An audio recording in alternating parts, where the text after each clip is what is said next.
aqui na UniOeste, junto com o PPG-100, por intermédio também do campus de Cascavel. Já aproveito para agradecer o diretor de campus e o professor Codes, que é coordenador do PPG-100.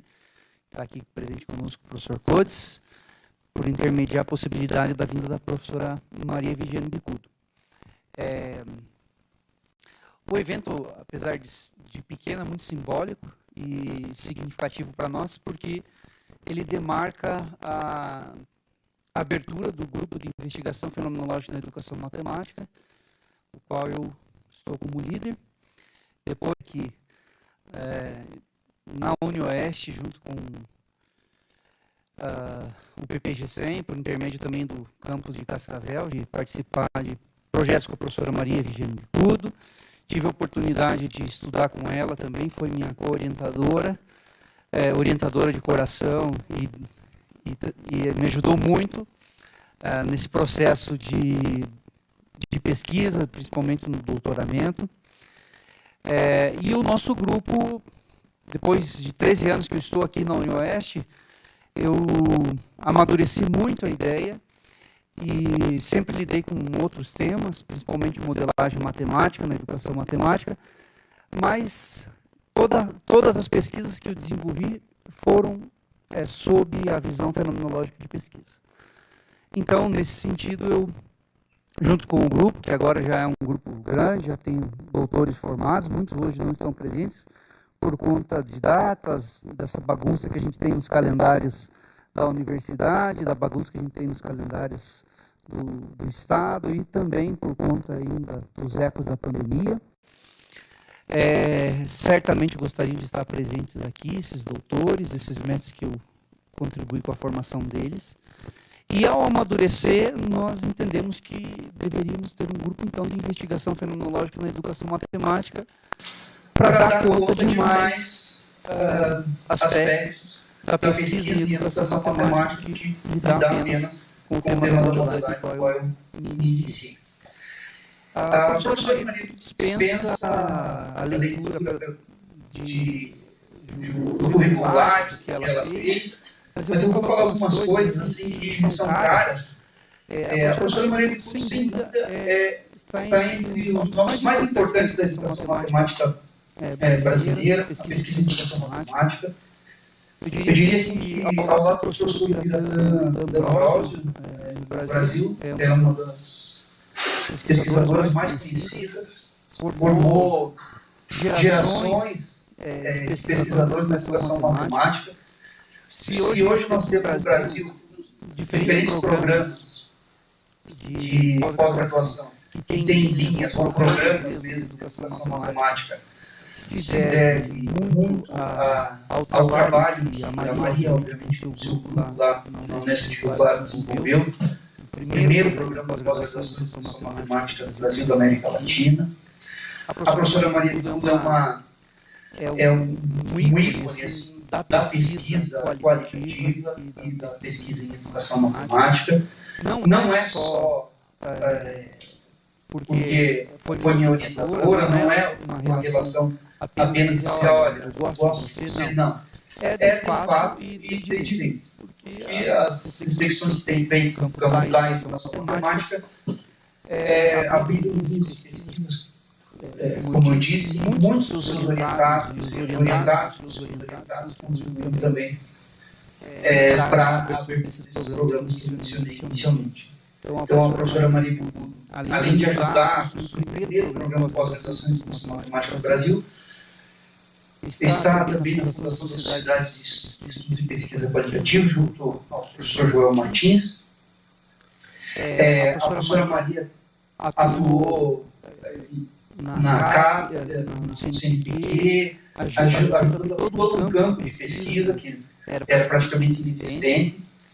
E a professora Maria, para mim, é um exemplo também assim, de trabalho, de integridade intelectual, porque em todos esses anos que eu a conheço desde 2004, ela nem lembra de mim lá em 2004, onde a gente conversou, você não lembra do que a gente conversou. Claro, né? Para quem está conversando, lembra. Ela, muitas pessoas à procura de serem orientadas por ela. Não lembrava que a gente conversou, mas lembra com certeza. E nesses 20 anos, praticamente, que eu a conheço, ela tem sempre se dedicado a avançar. Não a repetir, não a ficar apegada a determinadas ideias que ela mesma, muitas vezes, no momento da sua trajetória disse, mas tem essa coragem, tem essa ousadia, tem a integridade intelectual de dizer, olha, eu pensei isso, mas agora mas agora eu penso diferente. Então isso é de uma riqueza e de um exemplo que tem que ficar para nós na educação matemática. E não teria a pessoa mais adequada para trazer para essa abertura, inauguração do grupo, porque resolvi enveredar humildemente, claro, porque ainda me sinto começando sempre na fenomenologia, mas me sinto confortável nesse momento da minha carreira de avançar nessa direção, de ter um grupo de pesquisa que lida com investigação fenomenológica, e principalmente pelas oportunidades que foram dadas pela professora Maria Bicudo. Então, agradeço imensamente sua presença, sua disponibilidade, a possibilidade de compartilhar um pouco da sua experiência conosco. Ela estava brincando comigo que não tem um tema para ela, porque eu gostaria que ela falasse abertamente sobre os temas que são caros a ela mesma, em termos de pesquisa. E por isso a palestra, a fala que vai fazer que vai nessa direção. Então, agradeço também os que estão aqui presentes e vou passar então a palavra para a professora Maria Bicudo. E em seguida, acho que a professora pode se apresentar rapidamente e a gente pode passar aquele breve vídeo, se você se sentir à vontade. Tá bem? Obrigado, Maria. Obrigada, Tiago. As palavras do Tiago me trazem muita alegria, né? Foi ouvido, né? Me perguntando. Obrigada também pelo coordenador de me receber com tanto afeto, né? Com tanto carinho aqui, por todos vocês. Né? Eu vim com muita alegria, viu, Tiago? E quando vocês me chamarem, eu venho de novo, tá? Tendo saúde, podendo viajar, eu venho. Essa é uma questão séria, não, Paulo? Então, falando, Tiago, sobre o trabalho, né, de um grupo de pesquisa. É interessante que, quando a gente começou em Claro, em 1984, acho bonita a data, né, ao encontro daquele livro, né, Lackman, né, foi dele, né, de 1984.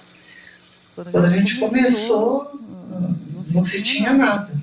Não se tinha nada. Nós estávamos praticamente inventando o que era a educação matemática. Inventando entre aspas, né, claro.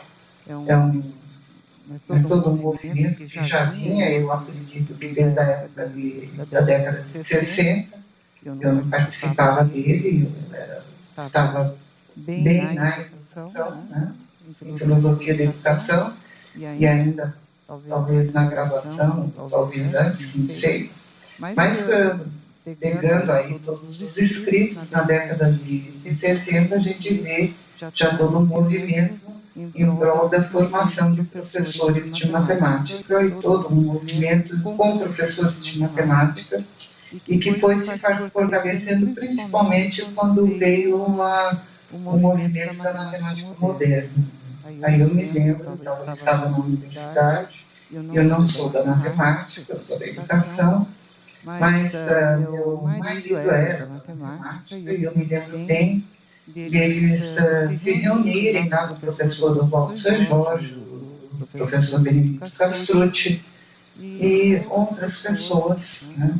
Em prol se reuniam todos os sábados à tarde em Mackenzie, era um grupo do GEM, acho que era em São Paulo, né?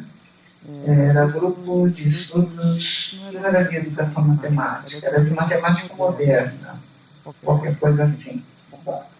E E qual era qual o era o ponto? O ponto? O ponto ponto para para eles eles era era estudar estudar lógica, era lógica, era estudar estudar teoria dos teoria dos conjuntos conjuntos e e como como aquilo aquilo poderia poderia ser ser ensinado ensinado para os para os alunos alunos daquela daquela época, época, ginásio ginásio científico, científico. certo? Certo? Era Era esse o esse o ponto. ponto. Então, Então, eles eles reuniam os reuniam os professores de professores de matemática, matemática, foi foi quando eu quando eu conheci conheci muitos muitos professores de professores de matemática, matemática, como a como a Lucila Lucila Peixara, Peixara, né? né? E Quem quem mais? Olha, A a mãe mãe Lúcia, Lúcia, conheci conheci muita muita gente. gente. Todos Todos eles eles sempre sempre em em torno da torno da matemática matemática moderna, moderna, das das discussões a discussões a respeito respeito da da matemática matemática moderna, moderna, das das teorias do teorias do conjunto, conjunto, da da teoria dos teoria dos conjuntos, conjuntos, etc. etc. Por que eu Por que estou eu estou falando falando isso? isso? Porque Porque esse esse movimento movimento ele se ele se fortalece fortalece bastante bastante com os com os cursos cursos de de extensão, extensão, com os com os cursos cursos de... de... Não se Não se chamava chamava atualização, atualização, tá? tá?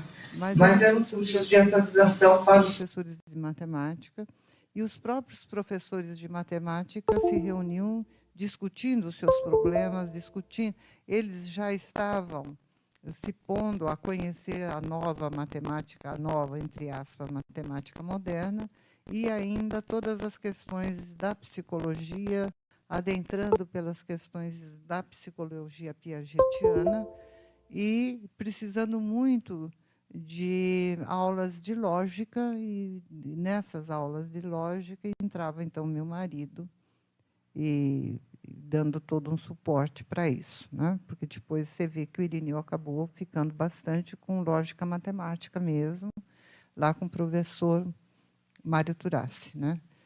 Bem, quando, na década de 70, todo o ensino da matemática moderna já começa a ser questionado, tá certo? Então, outras discussões, e a gente vai vendo isso acontecer, e atualmente eu tenho mais clareza disso, porque uma aluna minha, ela se chama Laís, ela está fazendo doutorado, mas ela fez um mestrado comigo, e eu a coloquei estudando as teses que eu orientei, e ela quis olhar na parte de geometria, esse tema.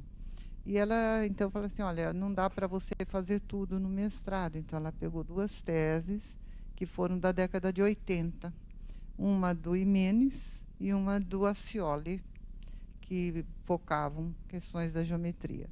E olhando a tese, então, da Laís, é que todo esse movimento veio, quer dizer, como é que essa ideia da educação matemática ela vai se fortalecendo, ainda não com esse nome, mas as ideias que estão ali vão sendo discutidas, a ponto de, antes de Rio Claro, houve um programa de mestrado que não foi estrito sensu, que foi um que o professor Biratã D'Ambrosio conduziu lá na Unicamp, foi com suporte financeiro da UEA, onde ele reuniu muita gente. Eu nem sei se o Dionísio estaria lá, mas certamente como é que ela chama? A Salete não, a Salete veio depois. A que está em Londrina, a Buriasco. A Regina Buriasco fez, e eu sei de muita gente que fez. Esse é meu, né? Minutinho, desculpem. Então, então muita gente fez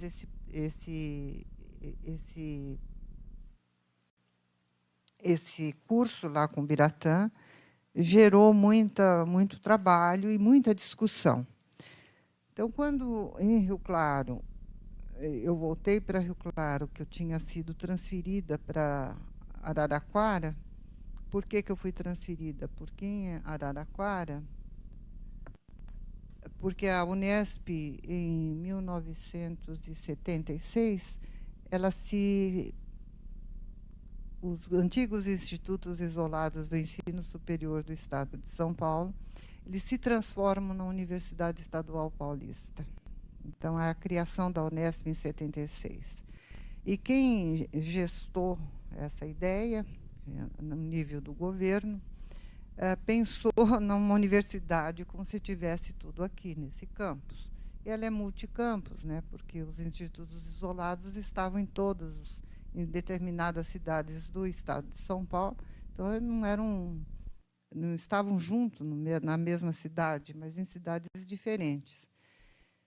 E o que eles fizeram foi a racionalização de recursos, né, humanos e econômicos. Então, fecharam cursos iguais em determinadas, em muitas cidades, né? Então, em muitos lugares tinham cursos de pedagogia, eles fecharam, deixaram só em 2 lugares. Então, tinha em Rio Claro, pedagogia, tinha em Araraquara, tinha em Marília, tinha em Presidente Prudente, tinha em São José do Rio Preto e tinha em Franca. Eu não lembro se Franca, mas acho que sim. Eles fecharam tudo e nos removeram para 2 campos, quais sejam Marília e Araraquara. Então, eu, nesse momento, já tinha doutorado, tinha mestrado, doutorado, já tinha terminado, já tinha feito Hoje em dia se fala pós-doutorado, mas eu fui fazer um estágio de Research Fellow, que é um companheiro de pesquisa nos Estados Unidos. Eu fiquei 2 anos lá, onde eu fiz todo, já tinha feito minha livre docência, voltei e defendi minha livre docência. Eu então já era docente, eram raras as pessoas que eram livre docente. E com tudo isso, eu fiquei sem lugar. Eu fui transferida para Araraquara. E eu tinha 2 filhas jovenzinhas, né, 11 e 12 anos. E meu marido era da matemática, e eu da educação, matemática em Araraquara foi fechado. Então, ficaram 2 cursos de matemática, um em Rio Claro, um em São José do Rio Preto. Fecharam pedagogia em São José do Rio Preto e fecharam pedagogia em Rio Claro. E a gente não podia morar junto, percebe? Então, chegou um ponto, isso que eu estava vivendo, muita gente estava vivendo. Eu falei, não sei o que eu faço. Quer dizer, eu viajar todo dia para dar aula lá, tem 100 e poucos quilômetros de diferença, não dá, e largo 2 filhas aqui na cidade, né? E todos os problemas que acontecem. E com isso eu fui retransferida para Rio Claro e me puseram no departamento de matemática. Então, quando eu volto para Rio Claro, no departamento de matemática, eu já sou livre docente em filosofia da educação. E eu tenho que, como sempre gostei de trabalhar muito com filosofia, e eu trabalhava naquele momento, eu tinha já feito o meu doutorado, era muito na direção de o que é o ser humano em termos antropológicos, etc. A livre docência foi a respeito de valores, e eu estava realmente me enveredando para começar a estudar toda a questão de conhecimento, a questão da ciência, etc. Foi quando eu voltei para Rio Claro. E aí eu comecei, então eu fiquei dentro, né, lotada no departamento de matemática, e eu tive que inventar o que eu iria fazer. E aí tinha eu poderia, como livre docente, dar qualquer disciplina de educação, mas eu não queria, eu era da filosofia. Então, eu comecei a trabalhar com o pessoal da matemática e da física, né? E foi muito interessante. Foram 2 anos de grande aprendizagem para mim. Tanto que eu, ao trabalhar com o pessoal da física, né, de Heisenberg, toda a questão da física que vem com a física atômica, a física quântica, que é um outro paradigma, né, que é diferente daquele da física newtoniana. Então, os alunos me ajudavam. Como os alunos de matemática me ajudavam.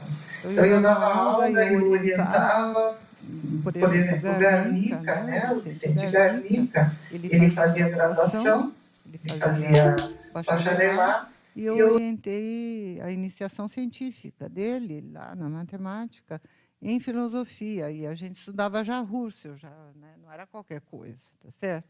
Então, a gente pegava Husserl e ia estudar. E o que entrava de matemática, ele me ensinava. E o que tinha de filosofia, eu ensinava. E nesse ambiente, então, dessa discussão, que eu estou ali dentro discutindo essas coisas a respeito de ciência, me abrindo, como eu nunca, na verdade, eu nunca tinha aceito um paradigma positivista de pesquisa. Eu não sabia bem por que eu não aceitava e não sabia bem o que eu estava fazendo, mas eu nunca fiz uma pesquisa positivista. Tá? Hoje eu entendo o que eu fiz naquela época. E quem me deu muito suporte para fazer esse trabalho foi o Joel Martins. Eu fui dando toda a sustentação para poder fazer. Quando eu começo a trabalhar com o pessoal da matemática e da física, e também veio o pessoal da biologia, sabe? E alguns da geografia, eu começo a trabalhar as ideias heideggerianas, as ideias. Eu fui trazendo as questões de ciência para eles, discutindo a ciência de uma outra perspectiva e trazendo outros livros para a gente estudar, e foi muito bom para eles e foi muito bom para mim.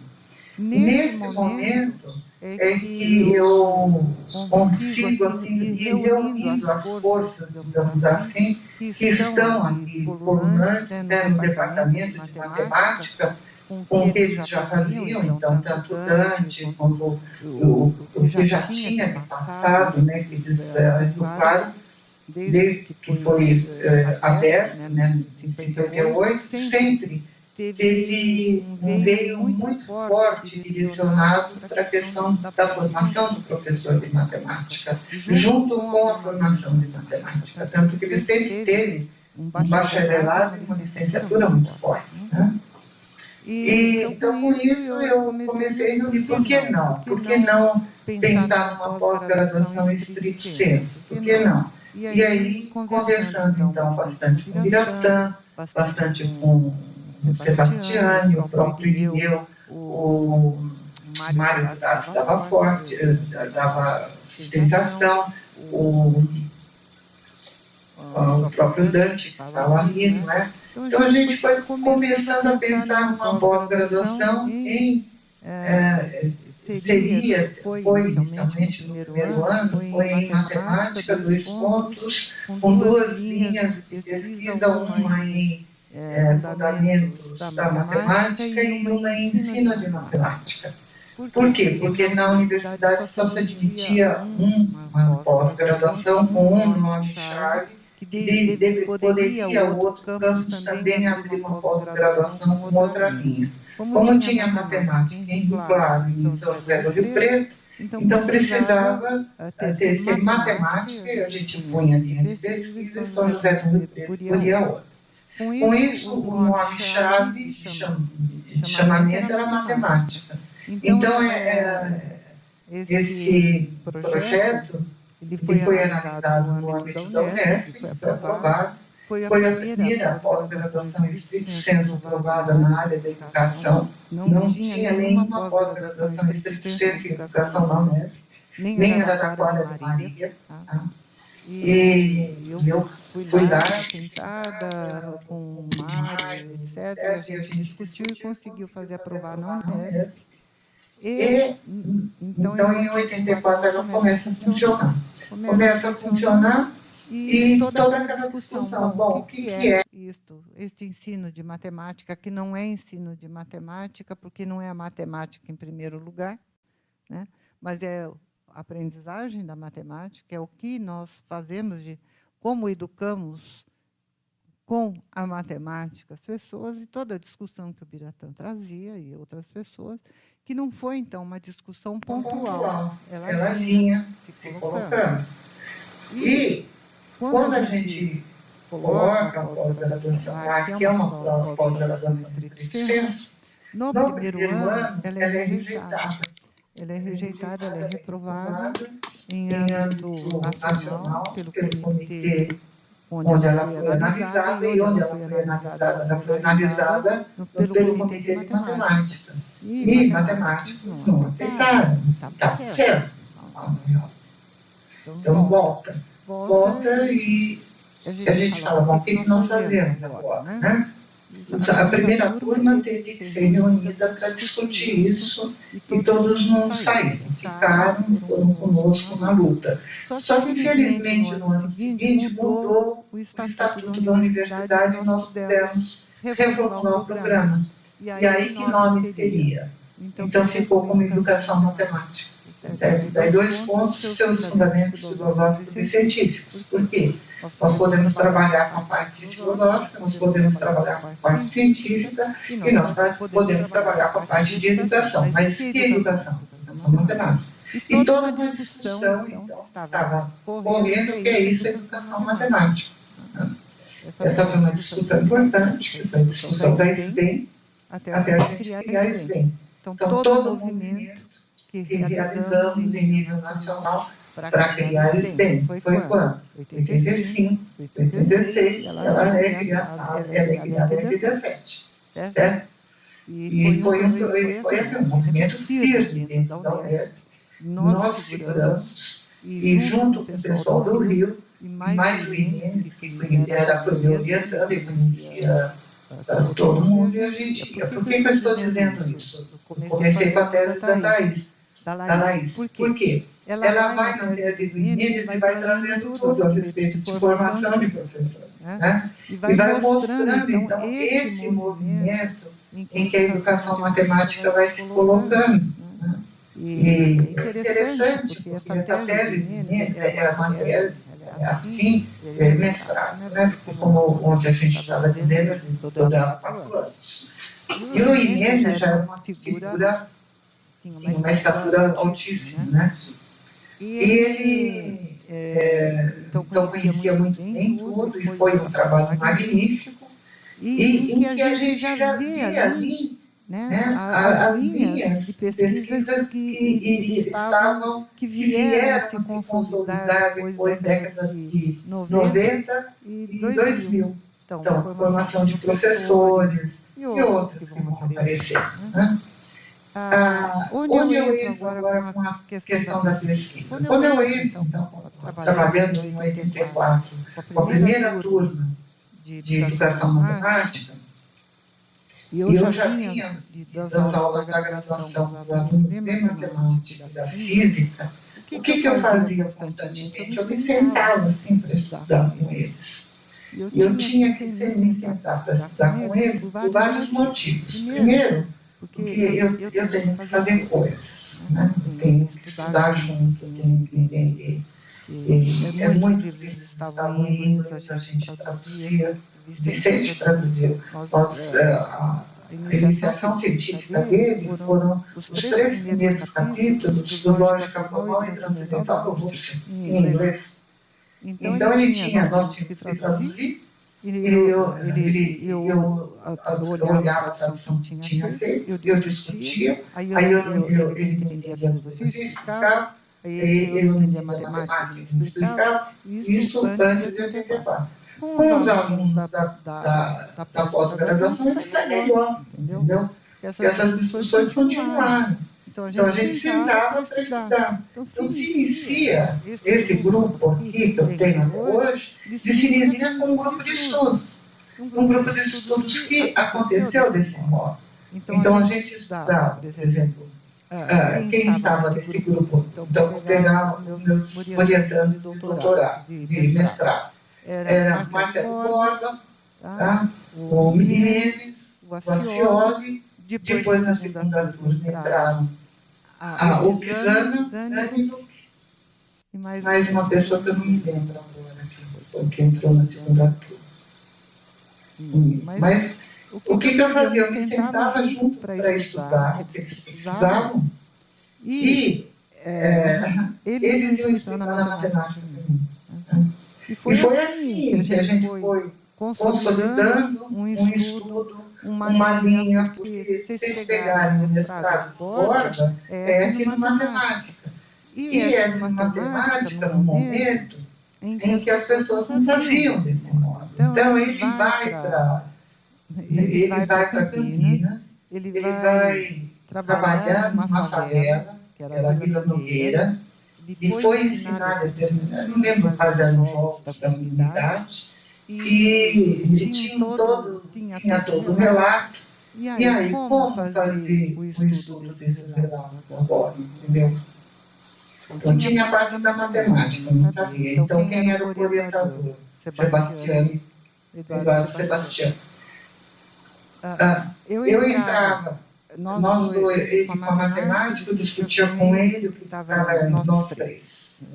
O Sebastião, o Marcelo e eu punha um grupo sempre junto, tá? E para a gente discutindo. E aí, como vamos trabalhar com todos esses relatos? Aí entra, eu não posso trabalhar positivisticamente, não é um questionário. Como nós vamos fazer com isso? E aí começa, então, quando eu estou lá com o Joel, né, sistematicamente, e a gente começa já com o Joel lá na São Paulo a trabalhar a pesquisa qualitativa. Que aí entra a pesquisa qualitativa. Como fazer isso? Como analisar as descrições, né? Então, você vê que a pesquisa qualitativa ela também vem na década de 80, né? Mesmo nos Estados Unidos. Sim. E com o Joel, ele ia nos Estados Unidos, ele era de Boys Green. Então, a gente foi avançando como fazer isso. Foi sistematizando. E então, a tese a dissertação de mestrado do Marcelo foi uma análise que a gente pôde fazer assim, e a do qualitativamente, e a do Acioli também, porque o Acioli trabalhou, acho que foi a primeira vez, né, com entrevistas com professores de matemática, que era porque eles não ensinavam geometria, entendeu? Porque a gente pegava o currículo, tinha geometria, mas a geometria ia ficando do fim para o fim, eles iam trabalhando tudo, e quando não dava tempo de trabalhar a geometria. Então, o que acontecia ali? Era essa entrevista e como analisar isso, né? Então, esse foi um trabalho de construção, passo a passo. E como foi construído? Em conjunto. Né? Então, esse eu estou falando da década de 80, foi assim, nós caminhamos tanto trabalhando com a questão de entender o que era educação matemática. Era uma grande discussão. Aí entravam todos eles, Biratã realmente era um grande nome, conduziu muito, né? Eu entrava com a parte de educação, a Terezinha Nunes Carraia, era Carraia, mas ela ainda estava em Recife, com toda a parte de psicologia, etc. Muita a Lucila Baixo Fechada, toda essa gente foi entrando, né, na discussão. Para a gente ter, vai tendo clareza do que é educação matemática diferente de ensino de matemática. Isso também não caiu do céu. Foi um movimento importante. E com muita discussão em muitos congressos, para a gente chegar a ter todo o estatuto da SBEM, muitas reuniões, muitas viagens. E, ao mesmo tempo, a gente tinha que dar conta da pesquisa, tinha que dar conta das teses. Eram as primeiras, as 5 primeiras dissertações de mestrado defendidas, claro, foram aqui, nós tínhamos que ter 5 defendidas para a gente pedir o credenciamento do programa em nível conselho, acho que naquela época era Nacional de Educação. Era esse o nome?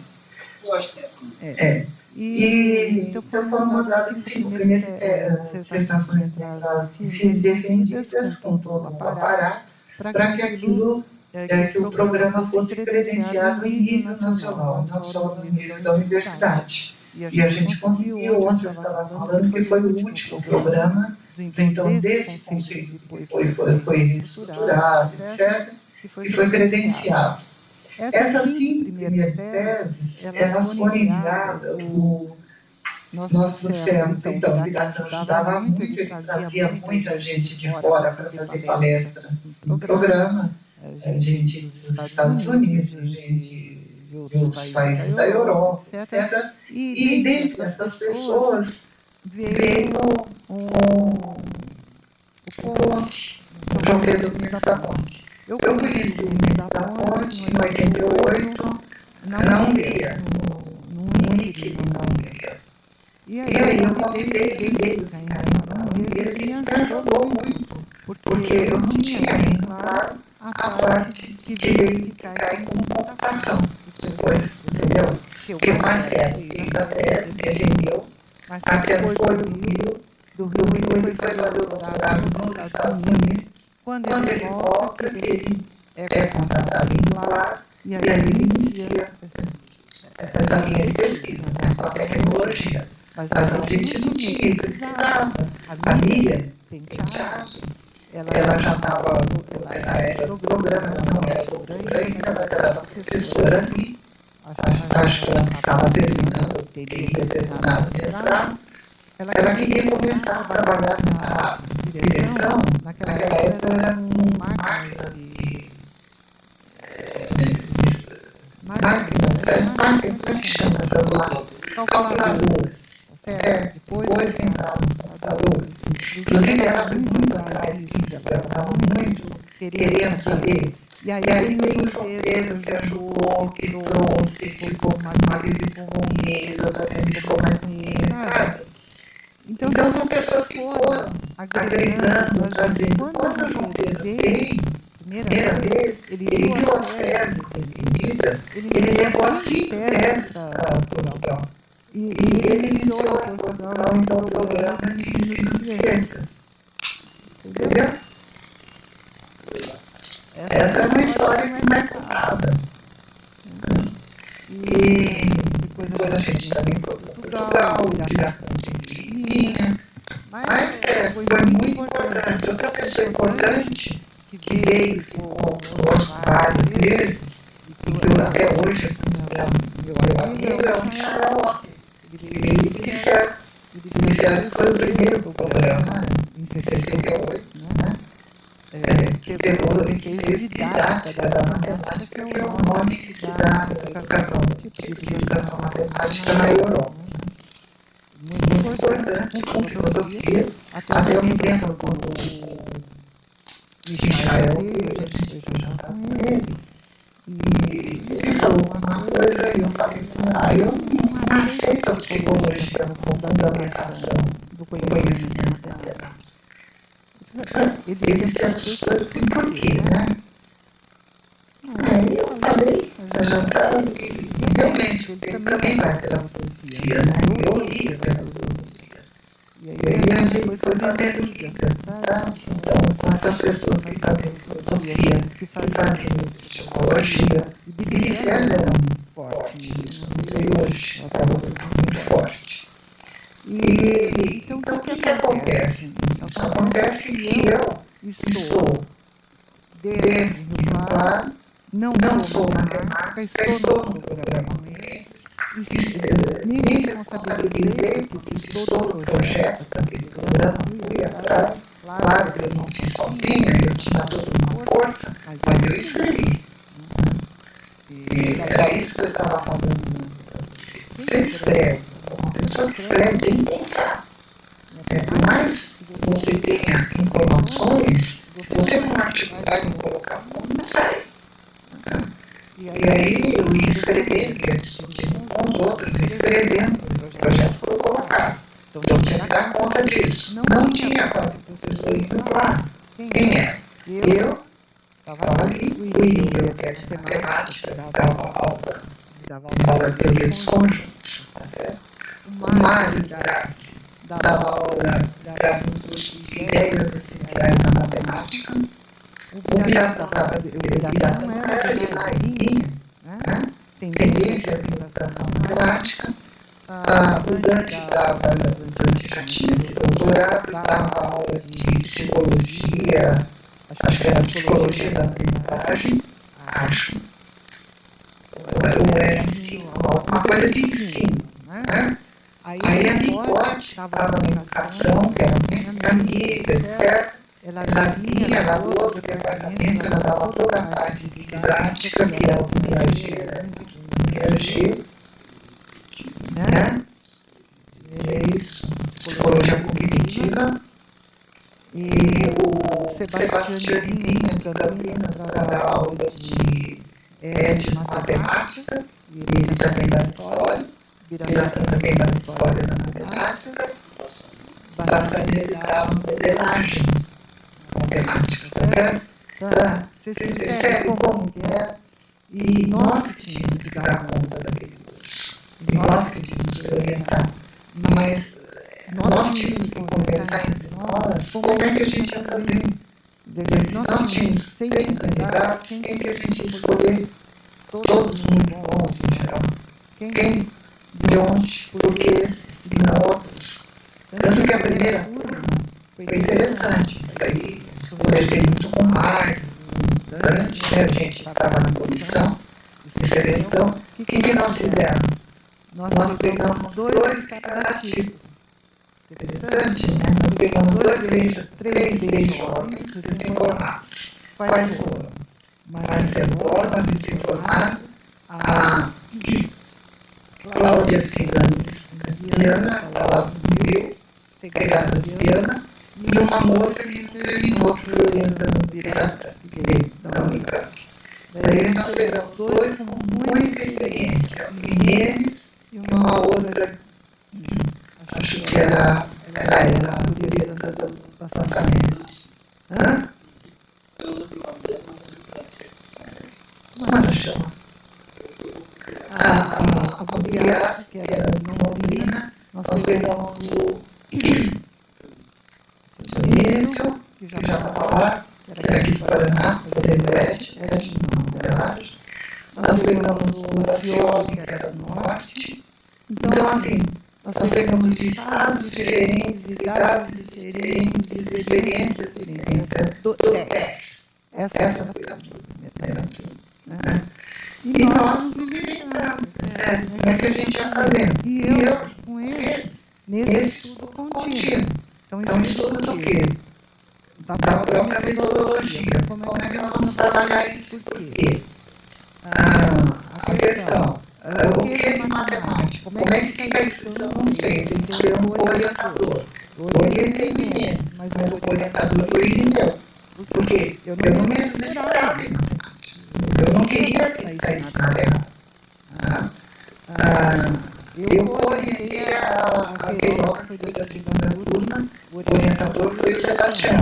Eu orientei com a filosofia. Percebe? A gente fazia jogo para dar conta das primeiras vezes que aconteceram. Os primeiros formados em educação matemática, nesse tipo, foram Marcelo Borba, que veio dos Estados Unidos contigo, o Sérgio Nobre, que veio da Alemanha, ele era nosso professor, a gente mandou da Alemanha, ele veio, e o Roman, que fez na Inglaterra, tá certo?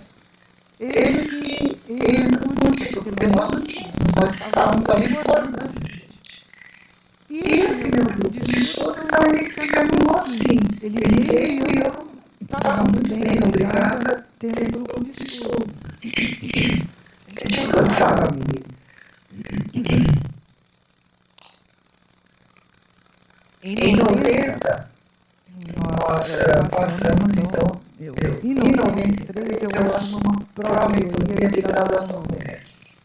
E isso foi um trabalho imenso. Mas eu não podia largar aqui, em Rio Claro. Eu não podia largar os alunos. Eu não podia largar a pesquisa. Eu já era pesquisadora do CNPq, continuei, porque eu não larguei a pesquisa. E eu também quis largar a aula, então eu trabalhava aqui de boca. Eu ia para São Paulo, ficava ia segunda noite, ficava terça, quarta, quinta, sexta de manhã, sexta tarde, voltava para Rio Claro. Aí, quando os alunos precisavam de mais atenção para São Paulo, eu estava lá e eu orientava no fim de semana. E segunda de manhã eu dava aula para não sair da sala de aula. Bom, então que eram os alunos, e em 90 a gente começa o doutorado. O Vicente tinha feito mestrado, saiu muito bem, já tinha terminado. Fizemos um mestrado muito bom, Vicente, ele ganhou o prêmio do Santista Júnior. E outros, E entra o Adley, né, o doutorado. Eu tinha uns 3 do doutorado, mais de mestrado, a Rosa, ele veio depois. A Rosa, essa turma veio, então a Rosa veio do Adley, já começando a estudar uma outra, já tinha um outro nível, tá? Porque enquanto em 80, eu fui orientando, fazendo um levantamento do que a gente tinha, né? Em 90 já esse levantamento estava feito, agora como fazer? Esse como fazer, a gente veio a Queiroga querendo mais que a Queiroga. Não, a Queiroga já tinha feito o mestrado, e ela ia começar o doutorado, querendo fazer no Mercantil, o Adley no Mercantil, a Rosa no Mercantil, e a Avenida também veio, a gente vai canalizando, tá certo? E principal, eu morrendo de trabalhar na mentoria e tudo mais, e eles me empurraram, Nós temos que criar um grupo, nós temos que criar um grupo de pesquisa. Assim, não tá bom esse grupo de estudo. Eu estudava muito, apesar de tudo, eu ainda estudava. E o livro do Leão Pinheiro, entendeu? Aí veio o CIPEM, foi o primeiro CIPEM que nós fomos, eu fiquei bravo, a gente não foi convidado, mas no segundo eu fui obrigado a ir. O Adley obrigou, senão nós temos que criar um grupo lá no CIPEM, tem que criar, porque tem que criar um grupo de pesquisa aqui. Aí o meu pessoalzinho, assim como vocês, era menos gente. Aí o menino já estava longe, já estava fazendo as coisas aqui, mas nos Estados Unidos, tá certo? Eu já estava recuperada nos primeiros, tá? E eu estava lá com a turma de 90. Tá bom, vamos criar um grupo de pesquisa. Que nome vai dar? Maria, o Adley é ótimo, né? Você conhece bem, né? A fenomenologia e educação matemática. Tá bom, então vamos criar esse nome. Aí criar um grupo bem institucional. Quem já tinha grupo? Medido do Marcelo, tá certo? Porque ele tinha chegado nos Estados Unidos, ele não começou com um grupo de estudo, ele já foi um grupo de pesquisa. Porque já estava na moda, tá certo? E eu estava muito bem obrigado com o grupo de estudo, que me dava todo o suporte que precisava e eu a eles. Então, vamos pôr um grupo de pesquisa e aí começa. Qual a diferença entre um grupo de estudo e um grupo de pesquisa? É a institucionalização. Você tem outra força. Então, vamos institucionalizar. Aí não tinha nada institucionalizado na universidade ainda. Começa o caminho da institucionalização. Se faz trajeto. E começa a briga dentro da SBEM. Aí quem era a presidente da SBEM era a Tânia. Tânia Campos. Eu gostava muito, a gente era muito amiga, e nós queremos aí abrir uma linha de pesquisa dentro do CIPEM, de filosofia da educação matemática, mas isso não existe. E não existia, né? Na década de 80 não existia. Tá? Existia o quê? Existia você falar de fundamentos filosóficos, embasamento da filosofia, etc. O Locke, Michael Locke lá na Alemanha falava em didática da matemática, que fazia toda a parte de epistemologia, etc. Mas ninguém falava em filosofia. Eu queria filosofia da educação matemática, falava, Dante, vamos pôr. Não existe, alguém usa, tem psicologia, tem o PNE, Psychology of Mathematical Education, mas filosofia não tem. Na licenciatura não tinha, tá certo? Aí, quando teve o ICME em 92, em Quebec, o Paul Ernst fez uma conferência e lançou o livro dele, Filosofia da Educação Matemática. E aí eu trouxe isso, eu já tinha ido lá para a PDCF, tinha trazido já o OT para Rio Claro, e a gente firmou o pé para começar a criar a filosofia da educação matemática no Brasil também. Não só no Brasil, no mundo, porque daí com o Ernst e outros, tá certo? E no Brasil eu levei. Aí o Marcelo começou aquela linha qual que é a editora aqui? Na Ática. Na Ática, e queria que escrevesse um livro, eu não tinha tempo. Aí eu chamei o Vicente que já tinha feito doutorado, vamos fazer o livro, Vicente, vamos fazer um livro, me ajuda aí, eu não tenho tempo de fazer todo, faço uma parte, você faz outra, de filosofia da educação matemática, e foi aquele primeiro livro. E a gente lançou no Enem, que foi no Rio. Com isso, antes desse lançamento, a Tânia, eu falei muito com a Tânia, eu tive que fazer todo um razoado. E por quê? Porque eles me empurraram, né? O Hasley, lembro bem, o Hasley, a Verilda e a Rosa, sabe? E escrevo tudo, e ela aceita e ela briga lá dentro do CIPEM para criar essa linha, que foi um grupo que veio a revelia, né? Então, no começo, para nós, foi muito difícil estabelecer um grupo de pesquisa, numa linha, filosofia da educação matemática, na educação matemática, aqui no Brasil, certo? Que imperava a psicologia. E o Biratã era forte com a história. Mas aí a gente conseguiu isso. Então, mais ou menos em meados de 20, da década de 90, que se constitui o grupo de fenomenologia e educação matemática.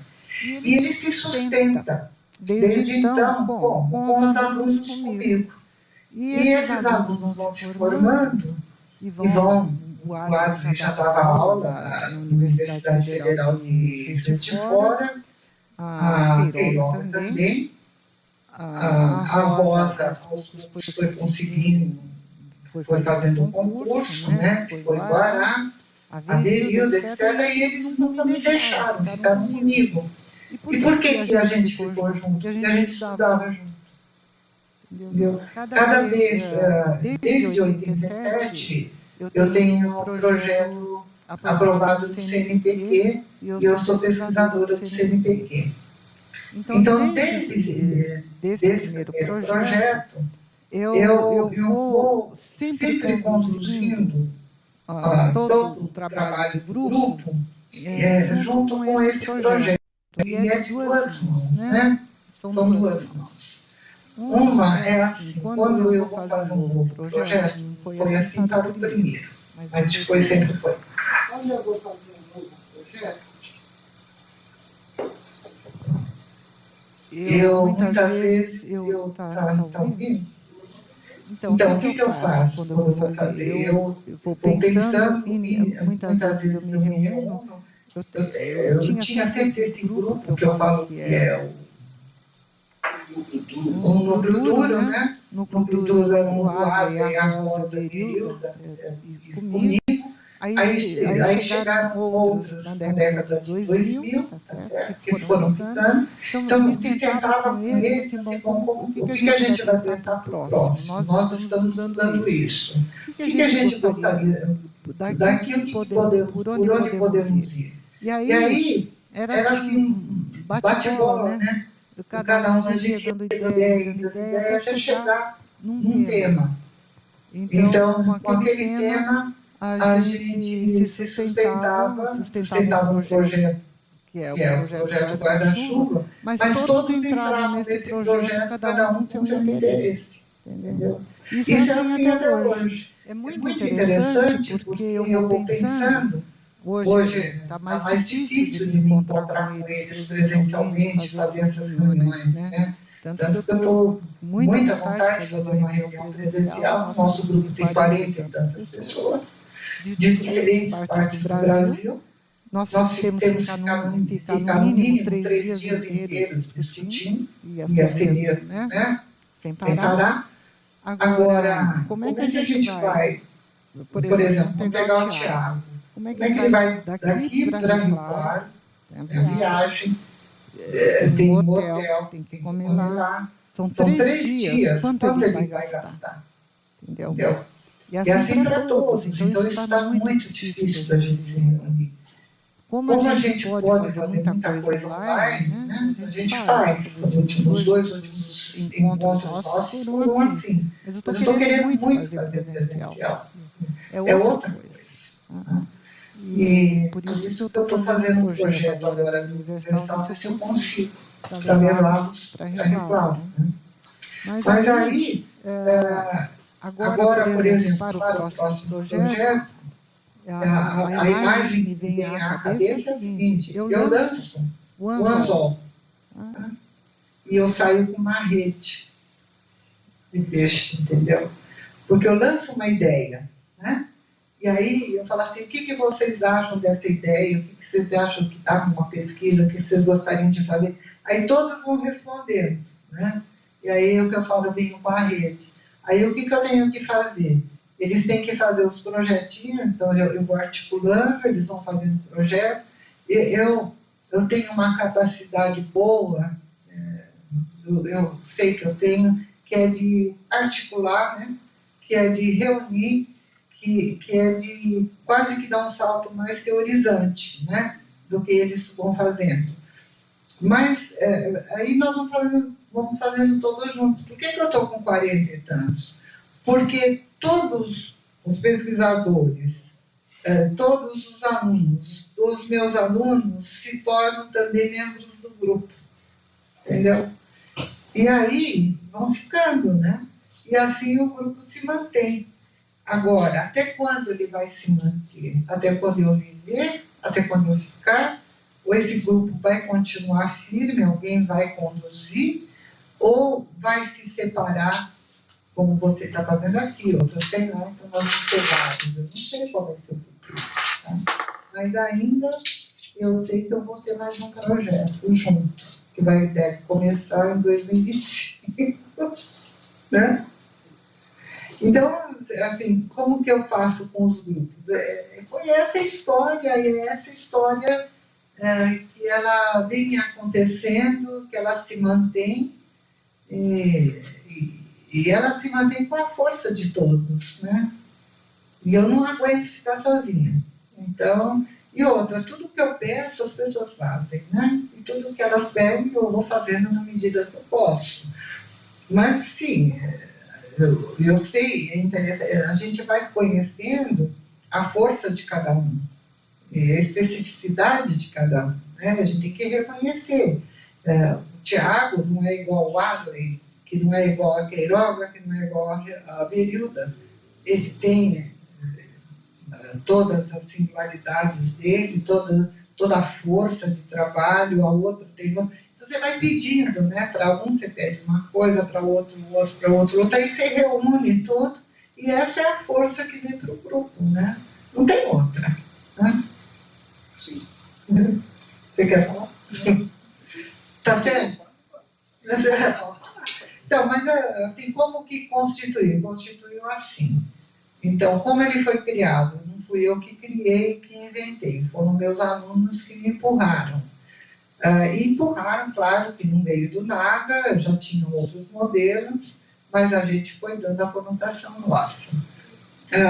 E junto, então, muitas coisas foram acontecendo junto, né? Foi a criação do mestrado, foi conduzir toda a questão da pesquisa qualitativa em matemática, foi qualitativa agora fenomenológica, a gente distingue bastante. Foi a questão da educação matemática, entender o que era isso. Foi a questão de estruturar grupos e linhas de pesquisa dentro de pós-graduação, porque não tinha, tá certo? Então, era só um programa. Depois, à medida que se foi avançando, isso em nível nacional, se foi delineando linhas de pesquisa com os grupos de pesquisa. Inicialmente eu era coordenadora, as pessoas não me davam suas linhas de pesquisa. Eu olhava assim, você vai ficar nessa linha de pesquisa, porque você faz isso, então essa é a minha, você concorda da gente escrever isso, eu escrevia um pouquinho, mandava para ele, vinha. Foi assim que foi estruturando. E ninguém inventa, tá certo? Não é fácil. E não é fácil os professores do programa fazerem os relatórios. Certo? Então a gente tem que correr. Se não é fácil hoje, com todo o instrumental e equipamento informático, quando em 84, de 84 a 2000, era tudo no papel. Se mandava tudo em papel. E as pessoas não entregavam. Eu tinha uma paciência de Jó, sabe? De ir uma sala por sala, pedir. Aqui, ó, você não me falou, você fez o quê? Conta aqui para mim, entendeu? Senão aquilo não ia para frente. Tem que ter alguém que faça isso, entendeu? Agora, se você puser uma pessoa brigando com todo mundo, já acaba com o programa. E aí o Baldino ajudou muito. Sim. O Baldino ajudou muito. Depois a gente contratou o Baldino. Então, essa é a força, né, de um programa, e essa é dentro do programa as linhas de pesquisa. E nas linhas de pesquisa, essas linhas são sustentadas pelos grupos de pesquisa. Quando um grupo de pesquisa é bom, ele é bem estruturado, ele se mantém produzindo. Então, se vocês pegarem o nosso site, né, o site do FEM, o site do FEM está dentro do site da Sociedade de Pesquisa e Estudos Qualitativos, Estudos e Pesquisa Qualitativos. Então, o site da pesquisa /FEM. Lá vocês vão encontrar quando a gente tem que alimentar aquilo. Como é que eu alimento aquilo? Ninguém me dá, ninguém faz as coisas. Quando eu faço um relatório do CNPq, que aí os membros do grupo têm que dizer o que fizeram. Né? Ainda bem que dizem, agora já escrevem, antes não escreviam. E assim vai. Então essa é a força do grupo, é um grupo que se mantém coeso à medida em que nós investigamos e à medida que nós conseguimos teorizar e dar saltos, né? E a gente percebe isso, a gente expõe em discussões conjuntas, ou remotamente, nos últimos anos aí, né? Mas quando a gente faz reuniões assim presenciais, a gente avança muito mais. Então essa é a história do grupo, desde 84. Ela é uma escolha de vida.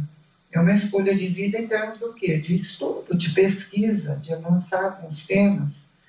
E, felizmente para mim, no meu caso, os meus orientandos todos permaneceram. Sabe? Mesmo assim, os que não ficaram no grupo, né, o caso do Vicente, o caso do Roger, eles abriram o grupo deles e linha de pesquisa deles. Então, eles diversificaram. Mas todos são responsáveis. Eu vejo uma responsabilidade na academia, uma responsabilidade de avançar com a pós. Então, inclusive, o Roger, ele, bem jovem, ele teve que assumir a coordenação e avançar. E a coordenação dos últimos anos foi muito difícil, né? Pegou toda essa parte da pandemia, toda a desestruturação da CAPES, e etc. Não é fácil. Então, uma responsabilidade grande. E a responsabilidade de quem entra, porque um aluno que chega, ele tem que se doar, ele faz as disciplinas, ele faz a pesquisa, mas e o orientador não faz? E o programa? Tá certo? E o que se investe nessa pessoa agora em termos de recursos, né, públicos que estamos investindo? É uma responsabilidade. Essa pessoa, quando volta para trabalhar no seu local, então, no caso do Adler, ele ficou comigo 4 anos, ele foi afastado 4 anos do trabalho, como está agora o Juliano. Quando ele volta com um título, ele volta com uma responsabilidade. A responsabilidade de formar outras pessoas. E uma responsabilidade comigo também. Certo? Então é assim, uma responsabilidade que vai para lá e que vem para cá. E eu estou sempre em contato com ele. Quando eu preciso de algumas coisas, assim, eu quero saber, que eu sei que ele está naquela... Eu pergunto, olha, e aí, o que você acha disso? Né? E é uma pessoa com quem eu dialogo. Né? A mesma coisa, você vê quantas vezes eu não te pergunto as coisas e assim para os outros. Por quê? A gente não tá, a gente forma um grupo e a gente se torna companheiros, né, de debate, de uma ideia. Então, essa é a responsabilidade. E uma responsabilidade de saber para onde está indo, de não se deixar também quase ser afetado por modismos. Né? Qual é a pergunta? Essa pergunta vai em que direção? Eu vou me valer de tais autores porque são bastante importantes, muito citados, estão na moda, ou porque eles dizem disso que eu estou fazendo, né? Percebe? Então, eu vou publicar tal coisa porque vale publicar, ou porque eu quero só os pontos da publicação do meu currículo? Então, são questões agora de nível ético, né, que se colocam. Né? E isso o grupo mantém.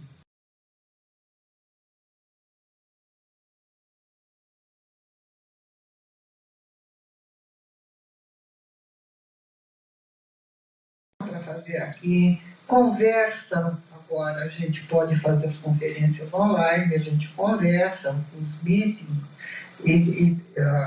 muitos momentos, olha, eu estou orientando tal trabalho, eu estou nesse ponto, eu não sei como eu avanço, o que você acha disso? São conversas, tá certo? A gente tem que conversar.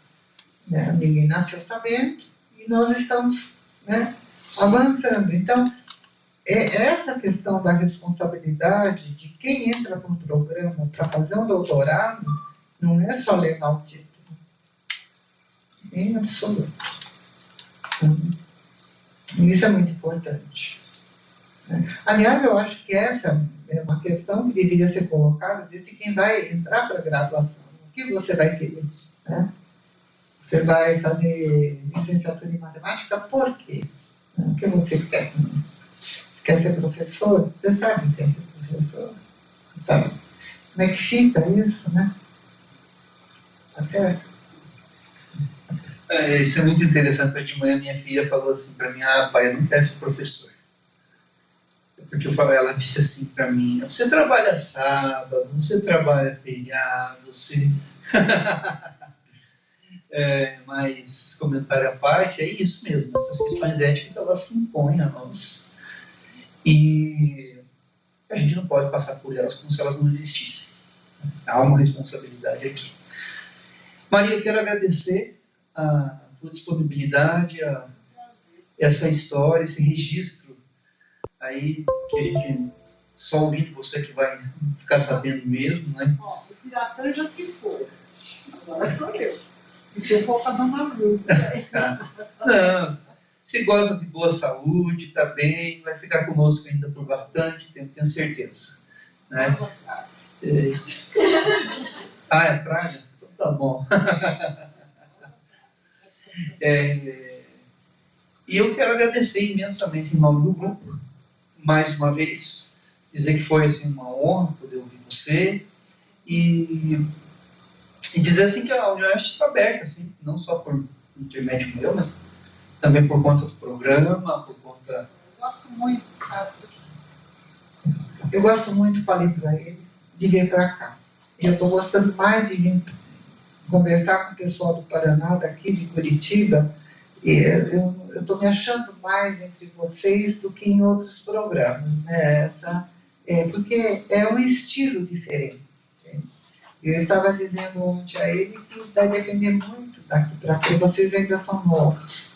À medida que vocês forem avançando no tempo, vocês têm que prestar muita atenção em quem vocês vão contratar. Qual a cabeça de quem vocês estão contratando. O que estão pensando sobre a universidade, sobre as coisas. Porque senão os ambientes se deturpam, as questões que são importantes, né, para a universidade, para avançar, com a pesquisa, tudo deixam de ser importantes e outras questões são postas. E aí a gente se perde. Né? Mas é isso, eu gosto muito de vir para cá.